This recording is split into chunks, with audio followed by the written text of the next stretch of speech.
Summer வந்தாச்சு. What's your plan for this holiday? எங்க கிட்ட விட்டுருங்க, நாங்க பாத்துக்கிறோம். VGT holidays. GT Holidays, South India's #1 travel brand. அடகில் இருக்கும் தங்க நகைகளை மீட்டு 10 நிமிடங்களில் பிரைம் கோல்ட் ஹப் மூலம் அதிக விலைக்கு விற்க 7997990028 தொடர்பு கொள்ளவும். அதன் தமிழர்களுக்கு வணக்கம். பல்வேறு துறைகளில் ஆக சிறந்த ஆளுமைகளை சந்தித்து நாம் நேர்காணல் எடுத்து வருகிறோம். அந்த வகையில் மீண்டும் நம்மோடு இணைந்திருக்கிறார் தமிழ் தேச தன்னுரிமை கட்சியினுடைய நிறுவன தலைவர் ஐயா வீனரசு அவர்கள். அவரிடம் கேட்பதற்கு நிறைய இருக்கின்ற வாரங்கள் அவரிடமே கேட்போம். ஐயா வணக்கம். வணக்கம். எப்படி இருக்கீங்க? நலமா இருக்கேன் மாதேஷ். தமிழ் தேச தன்னுரிமை கட்சியா இல்ல தமிழக வாழ்வுரிமை கட்சியா?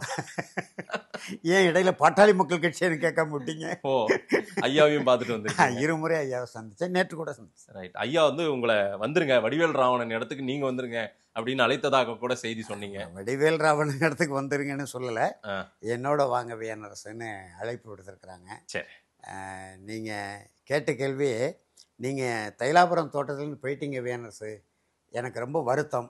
உங்களுக்கு வருத்தம் இல்லையா அப்படி தர்மசங்கடமான சூழலை அப்படி உருவாக்கிட்டாங்க ஐயா.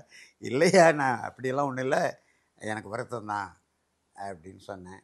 இப்போது நெருக்கடியான சூழ்நிலையில் இருக்கிறேன், உங்களை மாதிரி ஆட்கள் என்னோட இருக்கணும், என்னோட வாங்கன்னு அழைப்பு கொடுத்துருக்குறாங்க.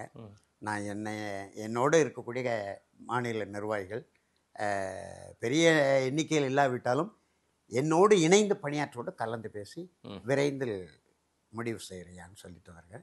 அதற்கு ஏற்றவாறு நேற்று எங்கள் மாநில பொதுச் செயலாளர், பொருளாளர், துணைத் தலைவர் 4 பேரோடு போனேன். சரி, போய் சந்தித்தேன். ஐயா மகிழ்ந்தாங்க, சீக்கிரம் வாங்க அப்படின்னு சொல்லி அனுப்புகிறாங்க. விரைந்து நல்ல முடிவு எடுப்பேன். 87 வயது மூத்த தலைவர், நீங்கள்லாம் அவரோட இருந்தீங்க கடந்த காலத்தில். தைலாபுரம் தோட்டம் உங்களுக்கு ரொம்ப பரிச்சயமான இடம். இன்னைக்கு மறுபடியும் ரீகால் பண்ணுறாரு போலே, ரீவைண்ட் பண்ணி பார்க்குறாரு போல தெரியுது. மறுபடியும் எல்லாரையும் சந்திக்கணும்னு விருப்பப்படுறாரு போல தெரியுது. எந்த மனநிலையில் இருக்கார் மருத்துவர் ஐயா? வேல்முருகனை கூட சந்திக்கணும்னு விருப்பப்பட்டிருக்காரு. அதனால திருமால் வேலவன் போய் சந்தித்திருக்காரு, அண்ணன் போய் சந்திச்சிருக்காரு. அவரே போயிருக்கலாமே திரு வேல்முருகன்? போயிருக்கலாம் என்பதுதான் என்னுடைய கருத்து. ஆனால் அவருக்கு சில வேலை திட்டங்கள் வைத்திருக்கிறாரு. அதனால் ஒரு நீண்ட ஆய்வுக்கு பிறகு போய் சந்திக்கலாம் என்கின்ற எண்ணத்தோடு இருக்கலாம் என்று நினைக்கிறேன். என்ன மனநிலை மருத்துவர் ராமதாஸ் ஐயா அவர்களுடைய மனநிலை இப்போது? அது நம்முடைய மருத்துவர் சின்னையான்னு சொல்லக்கூடிய அன்புமணி ராமதாஸ் அவர்களுக்கும் மருத்துவர் ஐயாவுக்குமான சிக்கல். அது உள்முகத்துக்குள்ளே போய் பேசுகிற மாதிரியான செய்திகள் கூட நம்ம அறிய இயலலை, நமக்கு தேவையும் இல்லாத செய்தி. அரசியல் அடிப்படையில் என் போன்றவர்கள், பாட்டாளி மக்கள் கட்சி என்பது பச்சை தமிழர்களின் கட்சி, மண்ணின் மைந்தங்கள் கட்சி, பூர்வக்குடி தமிழர்கள் கட்சி, வேளாண்மை சார்ந்த ஒரு கட்சி இல்லையா? அந்த கட்சி தமிழ்நாட்டிற்கு தேவை. அது வெல்லுகிறது வீழ்கிறது, தேர்தல் அந்த கூட்டணி இந்த கூட்டணி, வந்த கூட்டணி போன கூட்டணி, அதெல்லாம் கடந்த கால வரலாறு அப்படி தான் இருக்கும், வேறு வழி இல்லை. அதே நேரத்தில் அந்த கட்சி ஒற்றுமையாக இருந்து மேலும் மேலும் வலிமையாக வர வேண்டும் என்கின்ற எண்ணம் படைத்தவர்கள் என் போன்றவர்கள். அதனால் ஐயாவுக்கும் மருத்துவர் சின்னையாவுக்கும் உள்ள அந்த கருத்து வேறுபாடு அல்லது முரண்பாடு கூடிய விரைவில் தீர்க்கப்பட்டு 2 பேரும் ஒரே அமைப்பாக நிற்க வேண்டும். ஐயா வழிகாட்டி, நல்ல வழிகாட்டி. இப்போ அகவை ஆனதுனால முன்பு போல் ஓடி ஆடி போராட்ட காலத்துக்கு அவரால் வர முடியலை. அது இந்த கொரோனா காலத்துக்கு பிறகுவே ஐயாவுக்கு ஒரு பெரிய உடல்நிலை தாக்கம் இருக்கிறது போல தெரியுது. அதற்கு முன்பு ஒரு அறுவை சிகிச்சையெல்லாம் நடந்த ஐயாவுக்கு. ஆனாலும் என் கையை தொடுங்க, எப்படி இருக்கு பாருங்க அப்படின்றாரு. அது தன்னுடைய அந்த உற்சாகத்தை நான் நின்று இழக்கலை, வலிமையை நான் நின்று இழக்கலை, நீச்சலெல்லாம் அடிச்சாரு. ஆமாம் ஆமாம், அதாவது காட்டுவதற்காக ஊடகவியலாளர் போகும்போது அவங்கள்ட்டெல்லாம் கூட தொட்டு பாருங்கன்னாரு. கட்சி தொண்டன் வரும்போது என் கையை பிடிச்சி பாரு அப்படின்னாரு. அது ஒரு நம்பிக்கையோடு நான் இன்னும் வலிமையாக இருக்கிறேன் என்று காட்டுவதற்கு தானே. மீண்டும் அரசியல் பயிலரங்கம் அந்த வகுப்புகள் நடத்துவதற்கு அந்த அறையெல்லாம் ரெடி ஆகிட்டு இருக்குன்றாங்க. ஆமாம் ஆமாம், அதெல்லாம் கடந்த காலங்களில் நீங்களாம் அங்கே இருந்தது. இப்போ அந்த பொறுப்பை தான் எனக்கு கொடுக்க போகிறது போல தெரியுது. ஓ, அதனால அதான் சீக்கிரம் வாங்கன்னு சொல்லிட்டு இருக்காரு. நான் கலந்து பேசிட்டு வரையான்னு சொல்லியிருக்கேன். திரு ராமதாஸ் அவர்களுடைய வரலாறுன்றது ரொம்ப பெரிய வரலாறு, மிகப்பெரிய வரலாறு. ஆமாம், அதாவது தமிழ்நாட்டு அரசியல் வரலாற்றிலே ஒரு சமூக புரட்சி என்பது ஐயா ஏற்படுத்தியதான். ஒரு 8 ஆண்டு கால போராட்ட களம் தான் அவருக்கு. 80லேருந்து 87 அந்த 7 ஆண்டுகளுக்குள்ளே இவ்வளவு பெரிய ஒரு எழுச்சி, ஒரு புரட்சி மாதிரி 7 நாள் சாலை மறியல் என்பது எந்த நாட்டிலும் நினைத்து பார்க்க முடியாத ஒரு மிகப்பெரிய போராட்டம். அதில் 21 வன்னிய குல தமிழர்களே அவர் பலி கொடுத்தார். அவங்களுக்கெல்லாம் நினைவு சின்னம்லாம் எழுப்பப்பட்டது. 20 விழுக்காடு வன்னிய தமிழர்களுக்கு கல்வியில், வேலை வாய்ப்பில் இடப்பங்கீடு, சமூக நீதி, இதான் கோரிக்கை. சமூக நீதியின் பிறப்பிடம்னு சொல்கிற தமிழ்நாட்டில் 80லேருந்து 87 வரை மருத்துவர் ராமதாஸ் எப்படி இந்த போராட்டத்தை முன்னெடுத்தார்? அப்போ சமூக நீதி இந்த சமூக மக்களுக்கு மறுக்கப்பட்டிருக்கிறதா என்கின்ற வினா உலகளாவிய அளவில் அன்றைக்கு பேசுபொருளாக இருந்தது. 80 மட்டும் இல்லை, லட்சக்கணக்கான பேர் சிறைக்கு போனாங்க. நானே பார்த்தேன். தஞ்சாவூர்லாம் வண்டி வண்டியா சிறையிலே இடம் கிடையாது. அது மாதிரி ஒரு புரட்சியை தமிழ் மொழி, இனம், நிலம் என்ற அடிப்படையில் அந்த உரிமைகளுக்காக இதுவரைக்கும் தமிழ்நாடு கண்டதே இல்லை. 65 மொழி புரட்சின்னு சொல்கிறோம் இல்லையா, இந்திய எதிர்ப்பு போராட்டம், அது தன்னெழுச்சியாக வந்தது. இப்போ நம்முடைய இந்த ஏறுதழுவுதல் ஜல்லிக்கட்டுக்கு அது போராட்டமே இல்லை. அது ஒரு பெரிய என்னமோ ஒரு பொழுதுபோக்கு மாதிரி கடற்கரையில் லட்சக்கணக்கான பேர் கூடிட்டாங்களே தவிர ஒரு போராட்டம் இல்லை அது. ஆனால் மொழி புரட்சி என்பது போராட்டம். அதுக்கடுத்து ஒரு மிகப்பெரிய சமூக புரட்சி என்பது ஐயா நடத்திய அந்த 7 நாள் போராட்டம் தான். அது மாதிரி ஒரு போராட்டத்தை அதற்கு முன்பும் பார்த்ததில்லை, பின்பும் பார்த்ததில்லை. அந்த மாதிரி அதனால தான் 20 விழுக்காடு ஐயா கலைஞர் எம்ஜிஆர் இருக்கும்போதே 15 விழுக்காடு அளவுக்கு வந்துட்டார். உங்களுக்கு தெரியுமா மதேசு? மருத்துவர் ஐயா அப்போ பிரபலமான ஒரு தலைவர் கிடையாது. 7 தலைமுறைகளுக்கு முன்பு கோட்டைக்கு அழைத்து பண்ருட்டி ராமச்சந்திரனோட ஏற்பாடில் வன்னியர் சங்க தலைவர்களோட கோட்டைக்கு அழைத்து பேச்சுவார்த்தை நடத்திட்டு வெளியே வராங்க. அந்த மின் தூக்கி ஏணி இருக்குல்ல, லிஃப்ட்டு, அதில் மக்கள் தலைவர் எம்ஜிஆரும் மருத்துவர் ஐயாவும் வராங்க. கீழே இறங்கி பார்த்தா ஒரு 5000-6000 பேர் மக்கள் நிற்கிறாங்க கோட்டைக்குள்ளே. நின்னா டாக்டர் ஐயா வாழ்க, டாக்டர் ஐயா வாழ்க, ஒரே முழக்க எம்ஜிஆர் மிரண்டு போயிட்டார். எம்ஜிஆருடைய வாழ்க்கை வரலாறுல மக்கள் தலைவர் எம்ஜிஆர் வாழ்க, புரட்சி தலைவர் எம்ஜிஆர் வாழ்கன்னு தான் கேட்டிருக்காரு. அவர் கேட்டிருக்காரு. அதுக்கு மாறா ஐயா வாழ்கன்னு சொன்னது தான் அவருக்கு ஒரு பெரிய, எம்ஜிஆரும் மிரண்டு போயிட்டாருன்னு சொல்லி அதுக்கப்புறம் 15 விழுக்காடு கொடுத்துருவோன்னு சொல்லி கிட்டத்தட்ட முடிந்த நிலையில இருந்தது போல இருந்த ஐயா தான் ஏற்றுக்கொள்ளலை. அதாவது ஒரு 5000-6000 பேர் மருத்துவர் ஐயா வாழ்கன்னு எல்லாம் கோஷம் போட்டதை எம்ஜிஆர் மிரட்சியா பார்த்தாருன்னு நீங்க சொல்றீங்க. ஆனால் அவருடைய அந்த போராட்டம், அந்த 7 நாள் போராட்ட சமயத்துல அதை கொஞ்சம் கண்டும் காணாமல் இருந்தாருன்ற ஒரு வரலாறையும் சொல்றாங்களே சில. அதே அந்த உங்களுக்கு அன்னைக்கு அது தெரியாம இல்ல, மக்கள் தலைவர் எம்ஜிஆருக்கு, முதலமைச்சருக்கு உளவுத்துறை அதிகாரிகள் கொடுக்க வேண்டிய செய்திகள் சரியா கொடுக்கல. இன்னைக்கு அதான் பிரச்சனை, அன்னைக்கு. ஆமா, அது இவ்வளவு பெரிய போராட்டமா வரும் என்பதை காவல்துறையால, உளவுத்துறையால் கணிக்க முடியல. ஏதோ 4 இடத்துல மறிப்பாங்க, ஒன்றை சொல்லி பார்ப்போம், பேசி பார்ப்போம், இல்லைன்னா ஒரு மாவட்டத்துக்கு மிஞ்சி போனா ஒரு 5000 பேர் கைதாவாங்க. சிலர் கைதுன சில பேர் போயிடுவாங்கல்ல. மறியல் பண்ணும்போது கைதுனாலே இப்ப நாங்களே எங்க நேரில் பார்க்கிறோமே, நாங்க ஒரு போராட்டம் நடத்துறோம் அப்படின்னா ஒரு 200 பேர் கூடுவோம், கைதுனா 125 பேர் போயிடுவோம். பக்கவாட்டிலே 2 பேர் நடைமுறை. ஒரு 75 பேர் தான் வருவாங்க. அந்த 75 பேர்லையும் மாலை 6 மணிக்கு விடுகிறது வரைக்கும் 25 பேர் அந்த வாசல் பக்கத்தில் போய் உட்கார்ந்து இருப்போம். இது இன்னைக்கு கல்ச்சருங்க. அன்னைக்கெல்லாம் கைது பண்ணா நாட்கள் எல்லாம் கணக்கு இல்லாம வச்சிருப்பாங்க தானே, அப்படிதானே? இல்ல அப்படிப்பட்ட இல்ல அன்றைக்கு அப்படிதான். அன்றைக்கு அப்படிதான் இல்ல, அது முன்னெச்சரிக்கை நடவடிக்கைன்னு சொல்லணும், பிரிவென்ட் அரெஸ்ட். அதுதான் 6 மணி பிரிவென்டிவ் அரெஸ்ட். இந்த மாதிரி பெரிய புரட்சிகர போராட்டங்கள் மாதிரி அந்த போராட்டத்தின் ஊடாக வன்முறை, இப்ப நாசகர ஸ்டெர்லைட் எடுத்துக்கிடுவோமே, அந்த மாதிரி இருந்தா விட மாட்டாங்க. எப்படிப்பட்ட போராட்டங்கய்யா அந்த 7 நாள் போராட்டம்ன்றது? என்ன மாதிரி வகை போராட்டம் எல்லாம்? மரத்தை வெட்டி போடுற ஒரு போராட்டம் சொல்றாங்க. அது அந்த காலகட்டம் மரத்தை வெட்டி போட்டது உண்மைதான், மரம் வெட்டின்னு சொல்லுவாங்க. இப்ப அதை மாற்றி மரம் நட்டின்னு சொல்லலாம் ஐயாவை. நீங்க தைலாபுரம் தோட்டத்துல பாருங்க, உலகத்தில் இல்லாத மரமெல்லாம் அங்கே இருக்கும். அவர் மட்டும் நடல, பசுமை தாயகம்னு ஒரு அமைப்பே போட்டு நாடு முழுவதும் மரம் நடுகிற வேலையெல்லாம் ஐயா செய்தாங்க. அன்புமணி ஐயா செஞ்சாங்க. அன்புமணி ஐயாவினுடைய வாழ்க்கை துணைவியார் சௌமியா மிகப்பெரிய அளவுல பண்ணாங்க. அது ஒரு பக்கம் இருந்தாலும் மரத்தை ஏன் வெட்டி போட்டாங்கன்னு பார்க்கணும். காவல்துறை அடக்குமுறை. போராட்டத்துக்கு முன்பே போய் ஊருக்குள்ள போய் இளைஞர்களை பிடிக்கிறது, பெண்களை பிடிக்கிறது, முதியோர்களை பிடிக்கிறது, வண்டியில் ஏற்றுறது, அந்த போராட்டத்தை தடுக்கிற நோக்கத்துல. அப்படியான சூழல் வரும்போதுதான் இவங்க உள்ளுக்குள்ள ஒரு பெரிய ஒரு, அது என்ன சொல்ற லிங்க்னு சொல்லுங்களா, அந்த மாதிரி தொடர்பு கொண்டு உங்க ஊருக்குள்ள மரத்தை வெட்டி போட்டுரு, ஊருக்குள்ள விடாத.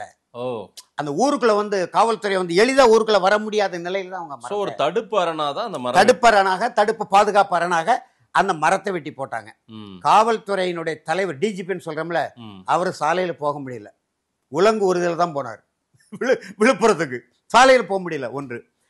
ஒரு சின்ன அனுபவத்தில் சொல்றேன். நான் தைலாபுரம் தோட்டத்தில் இருக்கும்போது திடீர்னு எனக்கு உடல்நிலை பாதிக்கப்பட்டுட்டு, நானே கூட இன்னைக்கு இறந்து போயிடுவோன்னு நினைக்கக்கூடிய அளவுக்கு கடுமையான உடல்னு பார்த்தா ஐயா மருத்துவம் அங்கே இல்லை. ஐயா இல்லைன்னா பெரும்பாலும் தோட்டம் விரிச்சோடி கிடக்கும், ஆட்கள் இருக்க மாட்டாங்க. ஐயா சென்னையில் இருந்தாங்க. நான் அப்படி இருக்கும்போது ஒரு பகல் 3:30 மணிக்கு என் மனைவிக்கு தொலைபேசி போட்டு இந்த மாதிரி ஒரு சிக்கல் வரப்போகுது, அதனால் ஐயா வந்து மருத்துவர், சின்னையா வந்து மக்கள் நல்வாழ்வுத்துறை அமைச்சராக இருக்கிறாங்க ஒன்றிய அளவில், அப்படிப்பட்ட இடத்துல விஎன்ஆர்சிக்கு இப்படி ஆகிட்டுன்னு யாராவது ஐயா மேலே ஒரு பழியை தூக்கி போட்டக்கூடாமல் நீ தான் அதை மறுக்கணும், எனக்கு இயல்பாக உடல்நிலை சரியில்லைன்னு சொல்லி சொன்னேன். என் மனைவி பதறி போய் ஐயாவுக்கே தொலைபேசி போட்டான் வீட்டில் இருந்து. ஐயா என்னெல்லாம் இருக்குது, ஐயா எடுத்துகிட்டு நான் ஊரில் தான் இந்த மாதிரி துன்பத்தில் இருக்கிறேன்னு சொல்லி ஊரில் உள்ள பாட்டாளி மக்கள் கட்சி துணை பொதுச் செயலர் உஜ்ஜல் சிங்கன்னு ஆறுமுகநேரி அந்த தம்பிக்கு தொடர்பு போட்டு உடனே நீ மருத்துவமனைக்கு தூக்கிட்டு போய் வேனரசை காப்பாற்றினார். அந்த தம்பி வண்டி எடுத்துக்கிட்டு நல்ல வேலை எனக்கு நேரடியாக போட்டார். அப்போ நான் சொன்னேன், நான் தைலாபுரம் தோட்டத்தில் இருந்தோடனே உஜ்ஜல் சிங் சொல்லி ஐயா மதுராந்தகத்தில் பக்கத்தில் வந்துக்கிட்டு இருந்தால் விறுவிறுன்னு வந்து நேரே என்னை தூக்கி ஜிப்மருக்கு அனுப்புனார். அனுப்பிட்டு என்னை காப்பாற்றி விட்டு ஒரு 3 நாள் கழித்து என்னை பார்க்க வந்தார். அதற்கு ஒரு 4-5 மாதங்களுக்கு முன்னாடி தான் சின்னையா 100 கோடி ரூபாய் அந்த மருத்துவமனை கொடுத்தார் ஒன்றிய அரசு நிதியிலேருந்து. மருத்துவமனை பார்க்க வரும்போது பக்கத்தில் ஒரு 90 வயது முதியவர் படுத்திருக்கிறார், நோயாளியே படுத்திருக்கிறாரு. அவர் ஐயா வந்து பார்த்துட்டு ஒரு 5 நிமிடம் தான் பார்த்துட்டு அந்த மருத்துவத்துறை தலைவர் டீன் சொல்லும்ல அவர்கிட்ட சொன்னார், இவர் விஎன்ஆர்எஸ் ஒரு எளிய மனிதர் இல்லை, சிங்கம் போன்ற மனிதர், ஏதோ ஒரு உடல்நிலை பாதிக்கப்பட்டதும் கொஞ்சம் கவனிக்காமல் விட்டுட்டார், அவர் தமிழ்நாட்டின் சொத்து, அவரை காப்பாற்றிட்டீங்க நன்றின்னு சொல்லிட்டு போயிட்டார். போன பிறகு தான் அந்த படுத்து கிடந்தவருக்கு ஐயா வந்திருக்கிறான்னு தெரியும். அப்படி இப்படி திரும்புறாரு, படுக்கையிலேருந்து எழுந்து நின்று இப்படி வணங்குறாரு, கையெல்லாம் கெடுக்குன்னு நடுங்குது. போன பிறகு என்ன டாக்டரையா வந்துட்டு போகிறாரு, டாக்டரே வந்துட்டு எனக்கு தெரியலைன்னாரு. அப்புறம் யாருன்னா அவர் கடலூர் மாவட்டத்தை சேர்ந்த ஒரு விவசாயி சொன்னார், அவர் சொன்ன சொல்லக்கு தான் இவ்வளவு நான் சொல்கிறேன். ஐயா சொன்னாங்க 7 நாள் சாலை மறியல்னு, நாங்கள் முடிவெடுத்தோம் டாக்டர் ஐயா சொல்லாமல் ஒரு காக்கா குருவி கூட பறக்கக்கூடாது. போராட்டத்துடைய தன்மை பாருங்கள். அவருக்கு 90 வயசு இருக்கும், கண்ணம் கரையர்னு கருத்த மீன் உயர்ந்த உடம்பு. நானே மிரண்டு போயிட்டேன் படுக்கையிலேருந்து. டாக்டர் ஐயா சொல்லாமல் 7 நாள் இல்லை 70 நாளாக ஆனால் சரிதான் ஒரு காக்கா குருவி கூட பறக்கக்கூடாது நாட்டுக்குள்ளே என்று நாங்கள் ஊர்க்கூட்டம் போட்டு முடிவெடுத்தோன்னார். அப்போ ஊர்க்கூட்டம் போட்டு வட மாவட்டங்கள் பூரா பல்வேறு ஆயிரக்கணக்கான ஊர்கள், அதனால தான் ஐயா சொல்கிறாரு எத்தனை ஆயிரம் கிராமங்களுக்கும் நான் நடந்து போயிருக்கேன்னு சொல்கிறார் இல்லையா அன்புமணி ஐயா விவகாரத்தில். அப்படி ஊர்க்கூட்டம் போட்டு முடிவெடுக்கிறதுனா ஒவ்வொரு ஊர்லையும் எல்லா கட்சியும் தான் இருக்குது, எல்லா கட்சியும் இருக்கா இல்லையா, திமுக இருக்குது, அதிமுக இருக்குது, காங்கிரஸ் இருக்குது, கம்யூனிஸ்ட்கள் இருக்குது. அப்போ ஊர்க்கூட்டம் போட்டு முடிவெடுத்து அந்த சாலை மறியல் போராட்டத்தை வெற்றிகரமாக நடத்தியிருக்காங்கன்னா ஐயாவுடைய அந்த அந்த போராட்ட குணத்தினுடைய உறுதித்தன்மையை நம்ம இதில் பார்க்கலாம். அந்த பெரியவர்கிட்ட சொன்னேன், நீங்கள் வந்து டாக்டர் ஐயாவுக்கு வேண்டியவங்களா, எனக்கு தெரியாமல் போயிட்டு நான் யாரோ வராங்க கூட்டமாக வந்ததுனால தான் நான் பார்க்குறேன், ஐயாவை கும்பிட்டார், ஐயா அவரை பார்க்காமலே போயிட்டார். அப்புறம் நான் வந்த பிறகு சொன்னேன், ஐயோ அப்படியே விஎன்ஆர்எஸ் நான் கவனிக்கலையே, நீங்களா சொல்லியிருக்கலாமே அப்படி. அது ஒரு 10 அடி தண்டி போயிட்டார். போன பிறகு கூப்பிட முடியாது இல்லையா, நீங்களா சொல்லியிருக்கேன் இப்படி சொன்னாரியான்னு. அது அவ்வளோ மகிழ்ச்சியாக அது ஆமாம் அப்படி தான் நடந்தேன். அப்போ அந்த போராட்டத்துடைய தன்மை நீங்கள் பாருங்கள். அது மாதிரி ஒரு போராட்டத்தை இந்த முள்ளிவாய்க்கால் இனப்படுகொலையின் போது நாம் நடத்த முடியாமல் போயிட்டோம். நடத்துகிறதா பேசுனாங்க 2 பேரும், யாரெல்லாம் இன்றைக்கு சிக்கல்குரிய தலைவர்களாக இருக்கக்கூடிய தமிழின போராளி மருத்துவர் ஐயாவும் நம்முடைய அன்பு தம்பி விடுதலை சிறுத்தைகள் கட்சியின் தலைவர் தொல் திருமாவளவனும் நம்முடைய மறைமலை நகர்ல ஒரு பட்டினி போராட்டம் இருந்தார். ஆமா, அதுக்கு நான் தான் போட்டோ கூட இருக்கு இப்போ வரைக்கும். ஆமா ஆமா, நான் தான் ஐயாவை அழைத்துட்டு அவர்கள் வந்து பட்டினி போராட்டம் ஸ்டெத்தஸ்கோப் வச்சு அவருக்கு மருத்துவ ஐயா என்கிட்ட தான் பேச சொன்னாங்க, திருமாட்ட பேசுங்க விஎன்ஆர்எஸ், நான் பார்க்க போனோம், அவர் மட்டும் இப்படி பட்டினி போராட்டம் இருக்கிறது நமக்கு பெரிய நெருடலா இருக்கு, பார்க்க போனோம்னா நான் தான் அப்புறம் வன்னியரசு இவங்கள்ட்ட எல்லாம் பேசி அப்புறம் அழைத்துட்டு போனேன். ஐயா வந்து பட்டினி போராட்டத்தை முடிச்சு வச்சிடணுங்கிற நோக்கத்தில் தான் போனார். அதற்கு முன்பு ஒரு போராட்டத்தை அது மாதிரி முடிச்சு வச்சோம். பின்னால் சொல்கிறேன், ஐயாவை தான் கூப்பிட்டு வந்து முடிச்சு, நான் தான் முடிச்சு வச்சேன். போகும்போது அப்புறம் தம்பி தான் சொன்னாங்க திருமாவளவன், அண்ணன் உடனே ஐயா வந்த உடனே முடிச்சா நல்லா இருக்கு, 3ஆவது நாள் போகணும்னு நினைக்கிறேன். சரி, அதனால் நான் இன்னும் ஒரு 2-3 நாட்கள் தாக்கு பிடிக்கும், அதனால் இப்போது வந்த உடனே முடிச்சதா இருக்க வேண்டாம். 2வது ஐயாட்ட 2 பேரும் தனியாக கொஞ்சம் பேசினாங்க, சில செய்திகள் பேசியிருக்கோம், நாடே ஸ்தம்பிக்கக்கூடிய அளவுக்கு ஒரு மிகப்பெரிய போராட்டத்தை 2 கட்சி சேர்ந்து செய்வது அப்படின்னு பேசியிருக்கோம். அது தொடர்பான செய்திகளை கட்சிகளை கலந்து பேசிட்டு இன்னும் ஒரு 2 நாள் கழித்து வந்து முடிக்க சொல்லுங்கள். அதே மாதிரி தான் முடித்தோம். அந்த போராட்டம் நடைபெறவில்லையே என்பதுதான் என் போன்றவர்களுக்கெல்லாம் 2 தலைவர்கள் மேலேயுமான ஒரு ஒரு வருத்தம். அது நடத்தியிருந்தா என்னப்படக்கூடிய, ஏன்னா விடுதலை சிறுத்தைகளும் வலிமையான கட்சி, பாட்டாளி மக்கள் கட்சி ஏற்கனவே வலிமை, பாட்டாளி மக்கள் கட்சியுடைய வலிமை என்ன என்பது 7 நாள் சாலை மறியல் போராட்டத்தில் வன்னியர் சங்கமா இருக்கும்போது இந்த உலகத்துக்கு காட்டியிருக்கிறாங்க. அந்த போராட்டம் நடைபெறாமல் போய்விட்டது. அந்த இதுதானே தவிர மற்றபடி அதற்கான சூழ்நிலையெல்லாம் உருவாச்சு. 80-90 காலகட்டங்களில் ஐயா ராமதாஸ் அவர்களின் தலைமையை ஏற்றுக்கொண்ட தலைவர்கள் நிறைய பேர். எஸ்சிபிசி மைனாரிட்டி பாலிடிக்ஸை வந்து பெரிய அளவுக்கு கொண்டு போனார். பல தலைவர்கள் வந்து அந்த கட்சியில் முகாமிட்டிருந்தாங்க. திரு ஜான் பாண்டியன், பசுபதி பாண்டியன். ஜான் பாண்டியன் தான் முதல்ல வந்தார். ஓகே. அவர் வந்து வடக்கே வன்னியர், நாங்கள் வடக்கே வன்னியர், தெற்கே தேவேந்தர், நாங்கள் உருவாய் மக்கள். பொதுவாக வந்து அது வரைக்கும் ஒரு அரசியல் விழிப்புணர்வு இல்லாத மக்கள் சமுதாயமாக தான் தேவேந்தர்களை வேளாளர் சமுதாய மக்கள் தென்பகுதியில். அப்படிப்பட்ட நிலையில் மாற்று சமுதாயத்தை சார்ந்த, அதிலேயும் ஒரு பெருங்கொண்ட சமுதாயத்தை சார்ந்த ஒரு தலைவர் ஒருவர் வெளிப்படையாக, அன்றைக்கு உங்களுக்கு தான் தெரியுமே, தாழ்த்தப்பட்டவர்கள், ஒடுக்கப்பட்டவர்கள், பிதுக்கப்பட்டவர்கள்லாம் சொல்லிக்கிட்டு இருந்தாங்க தலைவர்கள். இந்த தேவேந்திரகுல வேளாளர் அல்லது பறையர் சமுதாயம் அல்லது அருந்து இவங்கெல்லாம் தாழ்த்தப்பட்டவர்கள், தனி தொகுதிகளில் நிற்கக்கூடிய, இப்படி தான் ஒரு ஏளன பார்வையோடு இருந்துச்சு. அப்படிப்பட்ட நிலையில் 89 காலகட்டத்தில் மதுரையில் மாநாடு போட்டு வடக்கே வன்னியர்கள், தெற்கே தேவேந்திரன், நாங்கள் ஒருவாய் மக்கள், 2 பேரும் வேளாண்குடி தமிழர்கள் சொன்ன ஒரு மாபெரும் தலைவர். அது இன்றைக்கும் கிராமத்தில் தென் மாவட்டங்களில் ஐயாவை பற்றி பேசுவாங்க. நானே கேட்டிருக்கேன். தேநீர் குடிச்சிக்கிட்டு இருக்கும்போது தம்பி தேநீர் கடையில் தினத்தந்தியை படிச்சுக்கிட்டு அவன் கட்சியில் இருக்கானா இல்லையா, அரசியல் தெரியுமா தெரியல, எங்கால ராமதாஸ் இன்னைக்கு என்ன சொல்லியிருக்காரு அப்படின்னு படிச்சுக்கிட்டு இருப்பான். விளங்குதா? எங்காலு ராமதாஸ் இன்னைக்கு என்ன சொல்லியிருக்காரு, அந்த எங்காளுன்னு சொல்கிறான் பாருங்க. அந்த சூழ்நிலை உருவாக்கின ஒரே தலைவர் தமிழின பரவல் மருத்துவரை தான். நான் இன்னைக்கு அவர் கட்சியில் இல்லை, கட்சியிலிருந்து விலகி நீண்ட காலம் ஆனாலும் நடைமுறை உண்மையை சொல்கிறேன். அந்த உரிமையோடு படிப்பாங்க. ஆனால் அதுக்கு பிறகு மற்ற சமுதாயங்களையும் சேர்த்தாங்க. பழனி பாபா அங்கே தான் இருந்தார். ஆமாம், பழனி பாபா ஆதரவு இருந்தார். 91 சட்டமன்ற தேர்தலில் தமிழர் தேசிய இயக்கம், இன்றைக்கு ஐயப்பை மணியரசன், அன்றைக்கு வந்து MCPI, அதாவது இந்திய மார்க்சிய பொது உடைமை கட்சி, அதுக்கு பிறகுதான் தமிழ் தேச பொது உடைமை கட்சி, அப்புறம் தமிழ் தேசிய பேர் இருக்கும். அந்த அமைப்பு, பழனி பாபா, எல்லாருமே பாட்டாளி அரசியல் அடிப்படையில் தமிழின பரவல் மருத்துவர் ஐயா தலைமையில் ஒரு கூட்டணி. அதாவது அன்னைக்கு பெரும்பாலும் கருப்பு சட்டை நோக்கி போன பலர் வந்து மஞ்சள் சட்டைக்கு வந்தாங்க. ஆமா, மஞ்சள் சட்டைக்கு நடுமறையே மஞ்சள் சட்டை போட்டாரு. மஞ்சள் சட்டை ஆமா போட்டு. மஞ்சள் சட்டை கல்ச்சர்ன்றது இல்ல, அது தமிழர்களின் போர்க்கால வண்ணம். அது போருக்கு போகும்போது தமிழர்கள் மஞ்சள் ஆடை தரித்து போவாங்க. ஏன்னா மஞ்சளுக்கு அந்த அறிவியல் உங்களுக்கு தெரியுமில்ல, வெட்டுப்பட்ட காயங்களுக்கு மஞ்சள் நெல்லெல்லாம் அரைச்சி போடுவாங்களே, அந்த அடிப்படையில் மஞ்சள் ஆடை தரித்து தான் போருக்கு போகிறது. அதனாலதான் மஞ்சள் வந்து வீரத்தின் அடையாளமாக பார்க்கப்படுது. சிவப்பு எப்படி புரட்சியின் அடையாளம் பார்க்க போகிறது, அது மாதிரி மஞ்சள். அதில் வன்னியகுல தமிழர்கள் எப்போதுமே அந்த மஞ்சள் கொடி தான் அவங்களுக்கு. அதனால 2 கூட்டணி, மருத்துவர் ஐயா தலைமையில் அரசியல் கூட்டணி, பாட்டாளி மக்கள் கட்சி, தமிழர் தேசிய இயக்கம், ஜிகாத் கமிட்டி, அந்த MCPI, இந்திய மணியரசன் அமைப்பு, எல்லாம் அந்த அமைப்பு திருவையூரில் போட்டிட்டது. அப்போ அப்படி ஒரு கூட்டணி வச்சோம். ஐயா மணியரசன் அவர்கள் ஓட்டரசியல். ஆமா ஆமா, பழனி மணிக்கம் என்கின்ற தோழர் களமாடினார். தமிழர் தேசிய இயக்கமும் ஒரு 10 தொகுதியில் போட்டிட்டது. இப்ப தஞ்சாவூர் சட்டமன்ற தொகுதியெல்லாம் ஜிகாத் கமிட்டி வேட்பாளர் பழனி பாபா என் தலைமையில தான் அங்க பரப்புரை பண்ணாரு. அது மாதிரியான ஒரு கூட்டணி அமைத்தோம்.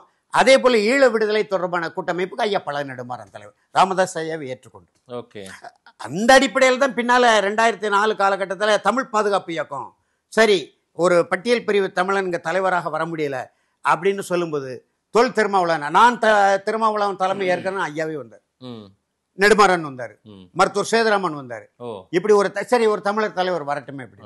ஆக ஒடுக்கப்பட்ட தமிழர்கள்னு சொல்லும்போது, பட்டியல் பிரிவு தமிழர்கள் சொல்லும்போது, அது தேவேந்திரகுல வேளாளராக இருந்தாலும் சரிதான், அல்லது பறையர் சமுதாய தமிழர்களாக இருந்தாலும் சரிதான், மருத்துவர் ஐயா தான். ஆனால் டாக்டர் சேதுராமன் எல்லாம் வந்திருக்காருன்னா அப்போ எல்லாருமே, பழனி பாபா வந்திருக்காரு, இப்போ ஜான் பாண்டியன் வந்திருக்காரு, எல்லாரும் அப்போ தைலாபுரம் போகாத தலைவர்களே இல்லை போல. தமிழ்நாட்டின் அனைத்து சாலைகளும் ஒரு காலகட்டத்தில், இன்னும் சொல்ல வேண்டுமானா 2004 2009 வரை தமிழ்நாட்டின் அனைத்து சாலைகளும் தைலாபுரம் தமிழ் தோட்டத்தை நோக்கி தான் இருந்தது.